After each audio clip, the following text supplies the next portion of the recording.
नमस्कार श्रोते हो. श्राव्य कथा मराठी या चॅनलवरती आपले सहर्ष स्वागत आहे.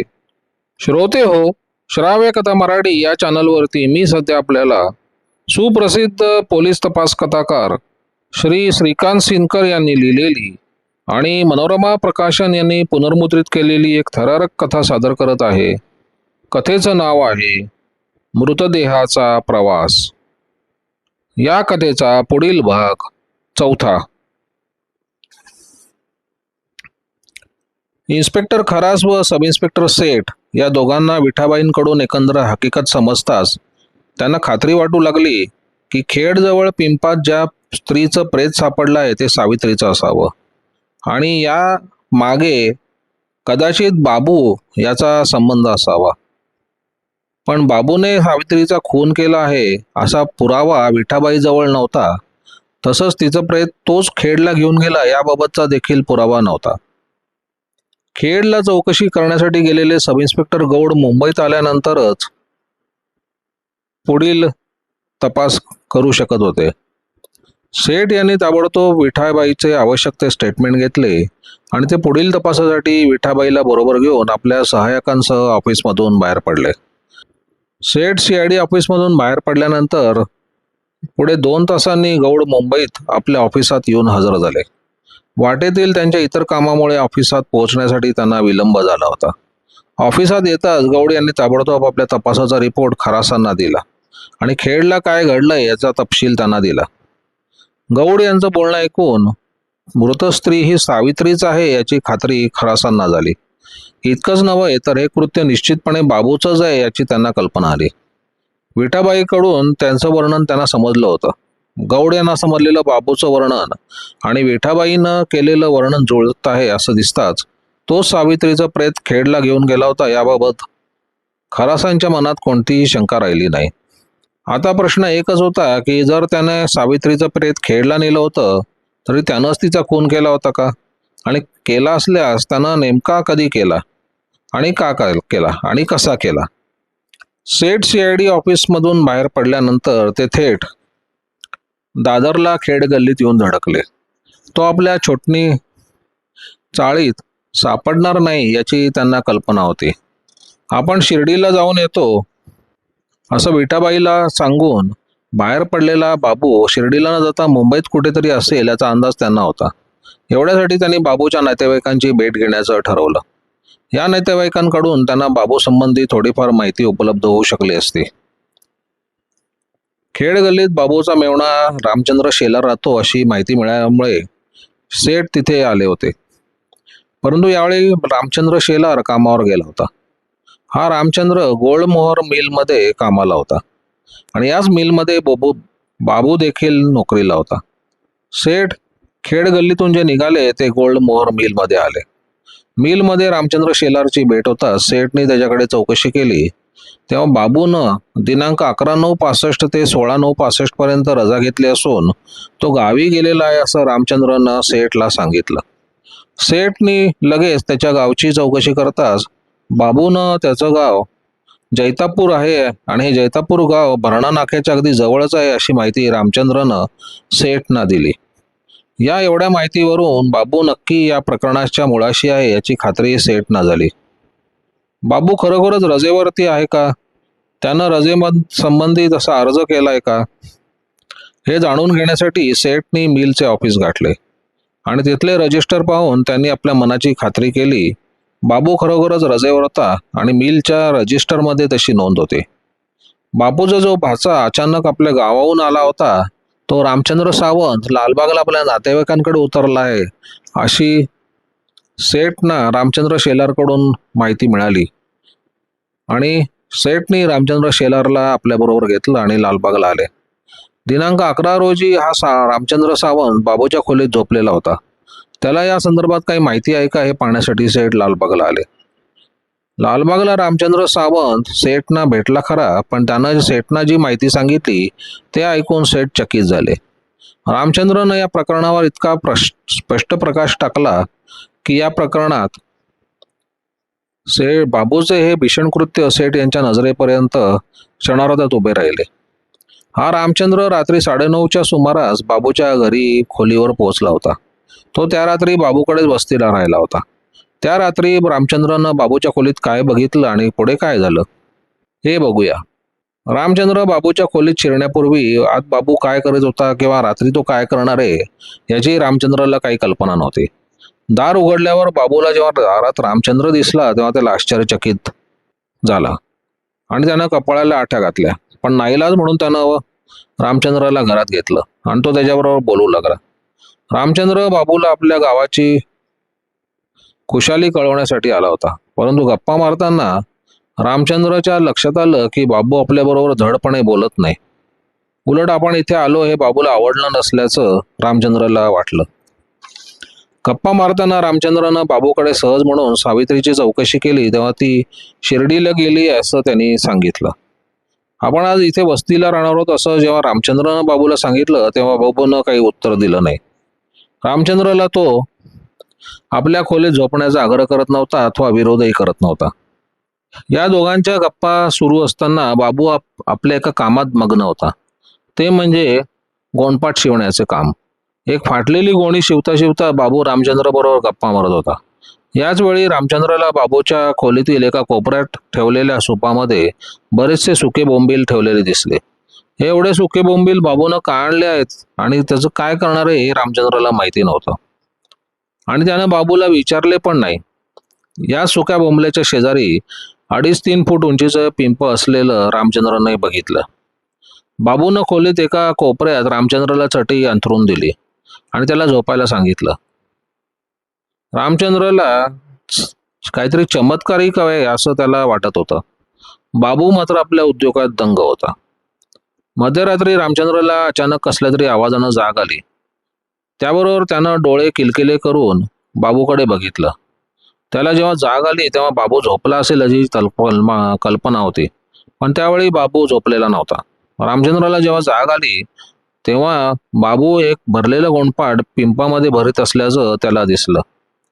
हे दृश्य बघताच रामचंद्र चकित झाला.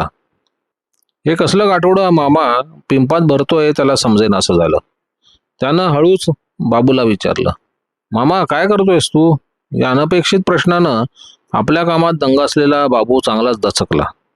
पण दुसऱ्या क्षणी त्यानं रामचंद्राकडे बघून एक इरसाल शिवी हसडून मुकाड्यांनी झोप असा दम दिला. रामचंद्रनं झोपण्याचं सोंग केलं पण त्याला झोप येत नव्हती. उलट खोलीतील दृश्य पाहून त्याची झोप जणू उडाली होती. झोपेचं सोंग घेऊन रामचंद्र बाबू काय करतो ते बघू लागला. त्यानं ते गाठोडं पिंपात भरलं आणि कोपऱ्यातील सुके बोंबील पिंपात भरून त्यानं ते पिंप बंद केलं. ते काम आटोपल्यावर त्यानं अगोदरच खोलीत आणून ठेवलेलं शेण कागदातून बाहेर काढलं आणि खोली पलंगाखालची जागा तो शेणाने सारवू लागला. रामचंद्र हे सगळं पायी बघत होता. हा आणखीन एक नवा प्रकार बघताच तो थक्क झाला आणि त्याला कसलासा संशय येऊ लागला. हे काम आटोपल्यावर बाबू पलंगावरची गादी शिवू लागला. गादीवर रक्ताचे डाग पडलेले रामचंद्राने बघितले. त्याबरोबर त्याला बाबूची भीती वाटू लागली. या गादीवर जिथे रक्ताचे डाग पडले होते त्या भागावरील गादीचं कापड बाबूनं फाडून टाकलं आणि त्या कापडाच्या उशीचे तसलेच कापड फाडून तो गादी शिवू लागला. गादी शिवून होताच बाबूनं रक्ताचं कापड आणि कापूस एका कागदात बांधला आणि ती पुडी त्यानं खोलीला असलेल्या पाठच्या खिडकीतून गटारातून फेकून दिले. यानंतर बाबू झोपला नाही. तो रात्री जागा होता. नंतर रामचंद्र एका अनामिक भूतीमुळे झोपू शकला नाही. बाबू सिगरेटी फुकत खोलीत बसून राहिला होता आणि रामचंद्र आपण झोपलो तसं नाटक करत होता. 5:30-6च्या सुमारास बाबूनं रामचंद्रला उठवलं. तो जागाच होता. कधी त्याला एकदा सकाळ होते असं झालं होतं आणि आपण कधी निघून जातो असं त्याला वाटत होतं. रामचंद्र उठताच मी गावीत निघालो आहे, तू लवकर तोंड धुवून तयार हो असं बाबूनं त्याला सांगितलं.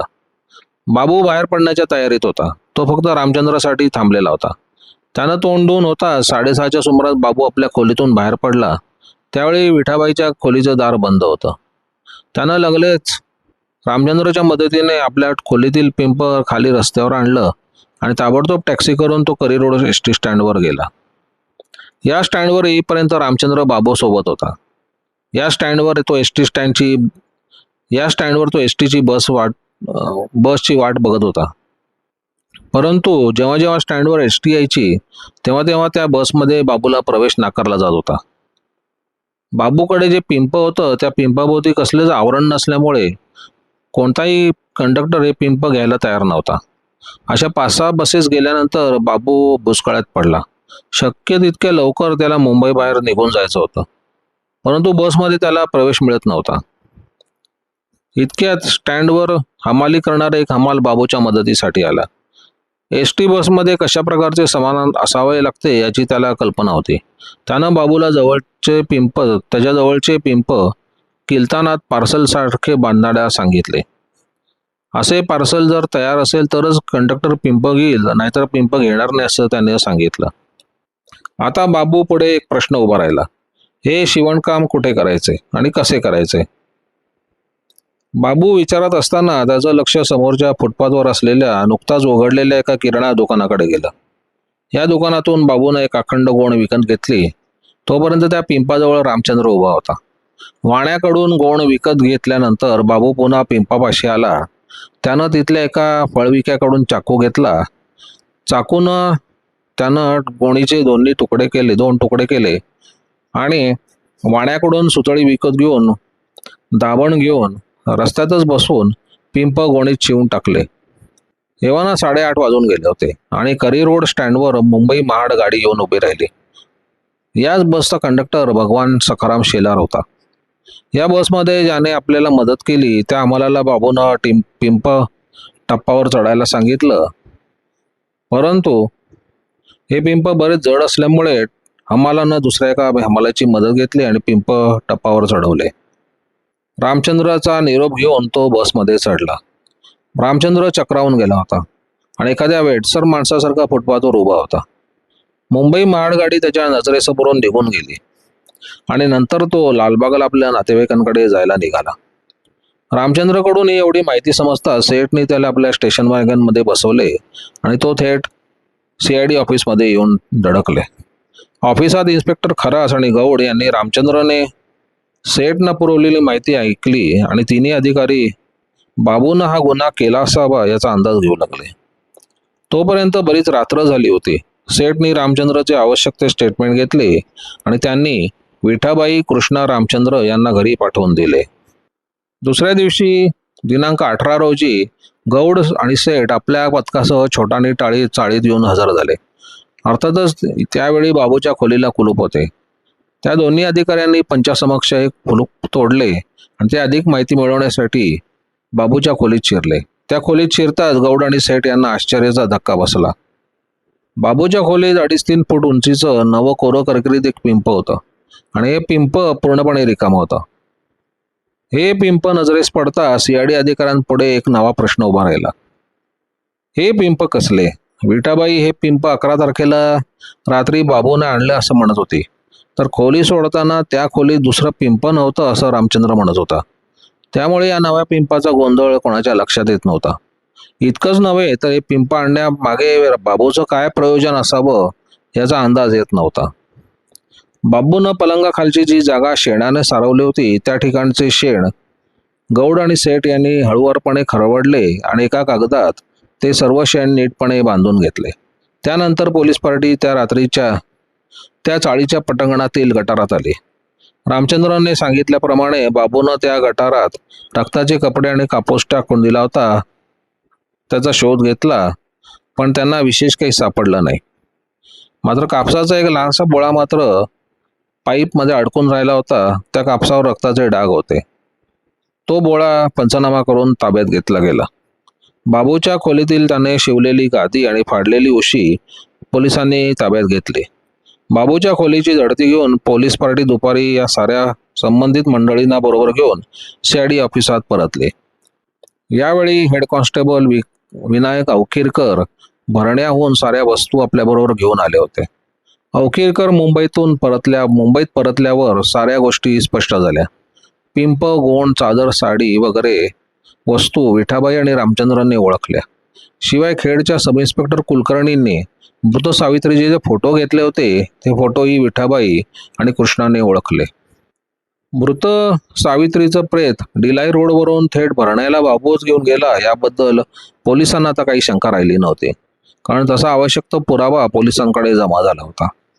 आता एक महत्त्वाचा प्रश्न CID अधिकाऱ्यांपुढे उभा राहिला, तो की सावित्रीचं प्रेत बाबू भरण्यास घेऊन गेला होता खरं, पण त्यानंच तो खून केला होता का? प्रत्यक्ष खून करताना त्यानं कोणी बघितलं होतं का? रामचंद्रनं बाबूला पिंपात एक गाठोडं ठेवताना बघितलं, पण त्या गाठोड्यात सावित्रीचं प्रेत होतं हे गोष्ट भरण्याला सिद्ध झाली. पण म्हणून काही बाबू खुनी आहे आणि त्याने सावित्रीचा खून केला असं म्हणता येणार नव्हतं.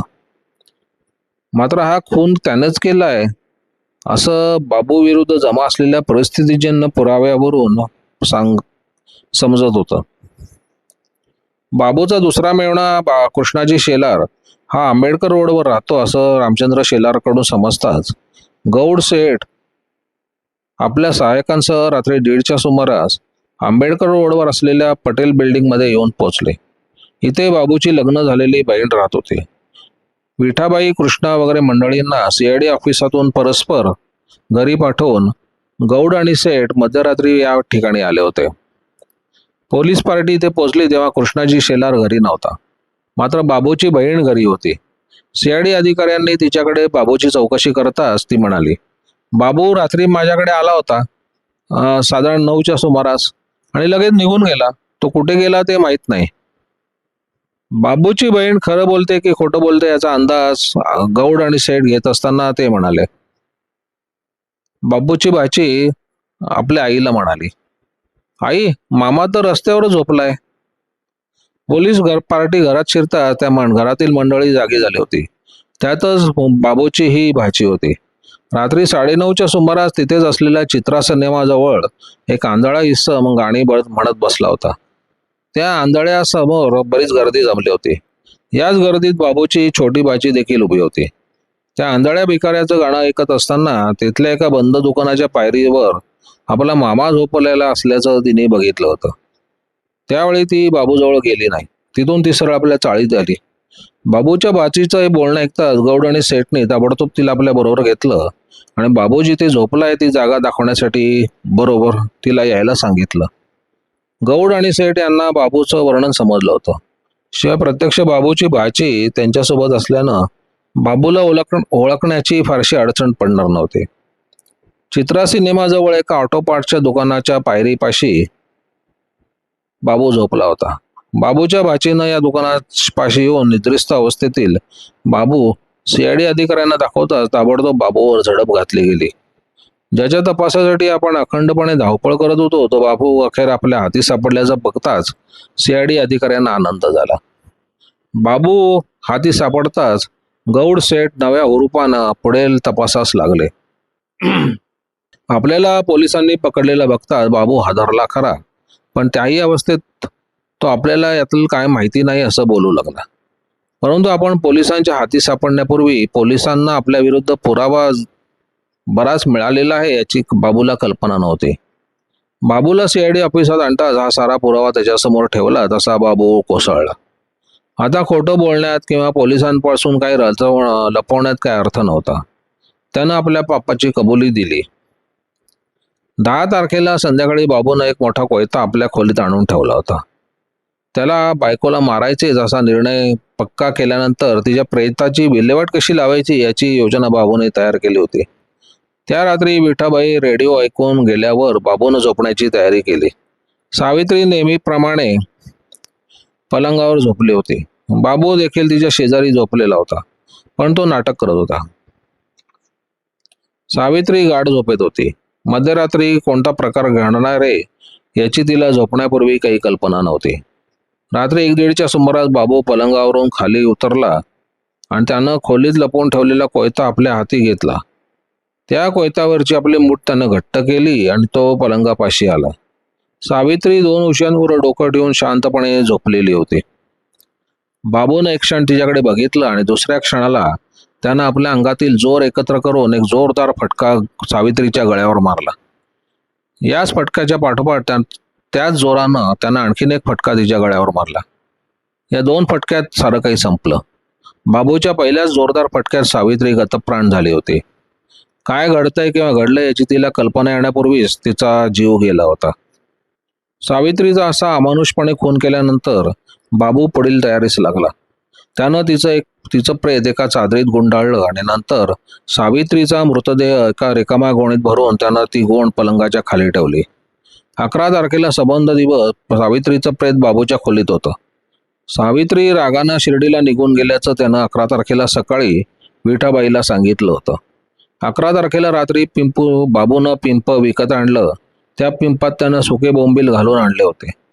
10 तारखेला मध्यरात्री बाबूनं सावित्रीचा खून केला होता. 11 तारखेला संबंध दिवस आणि संबंध रात्र सावित्रीचं प्रेत बाबूच्या खोलीत होतं. 12 तारखेला सकाळी हे प्रेत बाबूनं मुंबई महाड बसमध्ये चढवलं. शक्य तितक्या लवकर आपण मुंबईच्या बाहेर पडावं यासाठी बाबूनं मुंबई महाड गाडी धरली होती.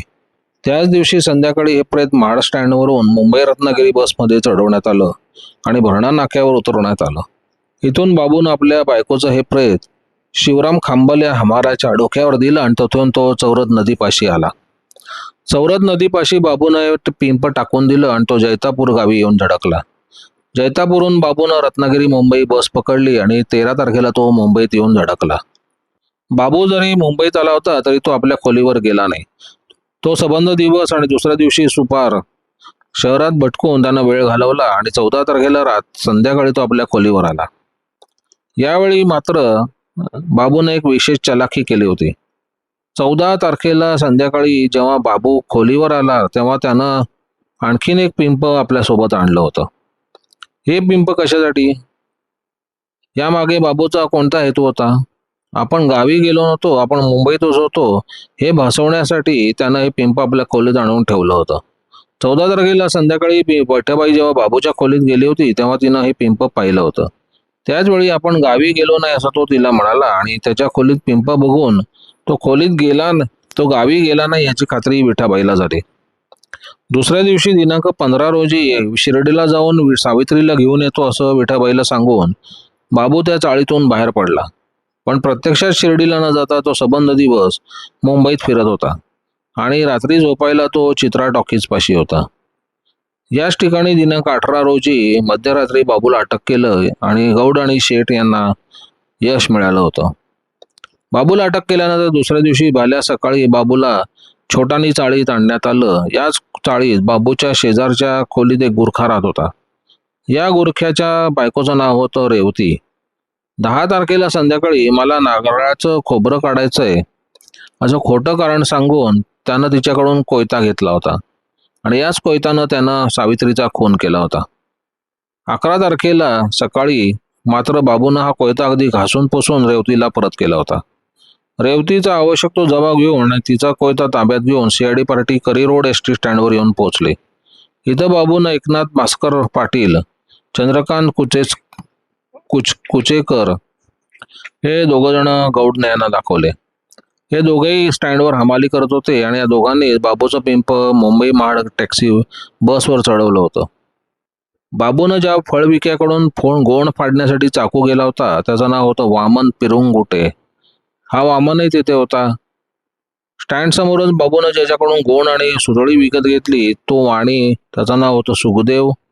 या सर्वांनी बाबूच्याला ओळखल्यावर त्यांचा रितसर जबाब घेतला आणि सीआयडी पार्टी लालबागला आली. लालबागला जे अग्रवाल आणि कंपनीमधून बाबूनं वरील दोन्ही पिंप खरेदी केले होते. केवळ 2 दिवसात आपल्याकडून 2 पिंप घेऊन गेलेल्या बाबूला अग्रवाल यांनी लगेच ओळखलं. त्यांचा जबाब नोंदवण्यात आला. आवश्यक तो पुरावा गौड आणि सेठ जमा करू लागले. बाबूच्या खोलीत ज्या पलंगाखाली जे शेण सापडले होते ते शेण पुढील तपासणीसाठी पाठवण्यात आले होते.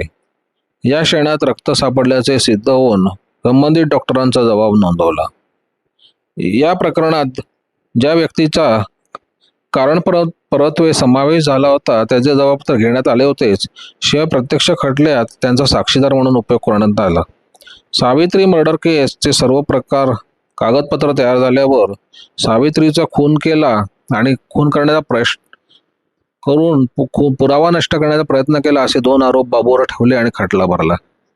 या केसमध्ये बाबूनं खून केलाय हा पुरावा सिद्ध होऊ शकला नाही. मात्र खून झालेल्या आपल्या बायकोच्या प्रेताची विल्हेवाट लावण्याचा प्रयत्न बाबूराववर दुसरा आरोप न्यायमूर्तींनी मान्य केला आणि त्याला 6 वर्षाची शिक्षा सुनावली. सेशन कोर्टात खुनाच्या आरोपातून बाबू मुक्त होताच सेशन कोर्टाच्या निर्णयाविरुद्ध हायकोर्टात अपील केले. या अपिलात मात्र बाबूला जन्मठेपेची शिक्षा दिली गेली. स्वतःच्या बायकोचा अत्यंत निर्गुणपणे पद्धतशीरपणे खून करून बाबूराव तुरुंगात गेला खरा, पण एक मात्र प्रश्न शिल्लक राहतो, तो म्हणजे सावित्रीचा खून करण्याचं बाबूला काय कारण होतं. मुंबईसारख्या शहरात खुनासाठी कोणतंही कारण पुरेसं असतं. असाच प्रकार इथेही घडला होता. बाबूनं जो रेडिओ हप्त्याने घेतला होता त्या रेडिओचे हप्ते सावित्रीने देखील द्यावेत अशी बाबूची इच्छा होती, पण ती सावित्री हे हप्ते भरायला तयार होत नव्हती. याचा बाबूला राग होता आणि या एवढ्या कारणाचं निमित्त करून बाबूनं तिचा अमानुष खून केला होता.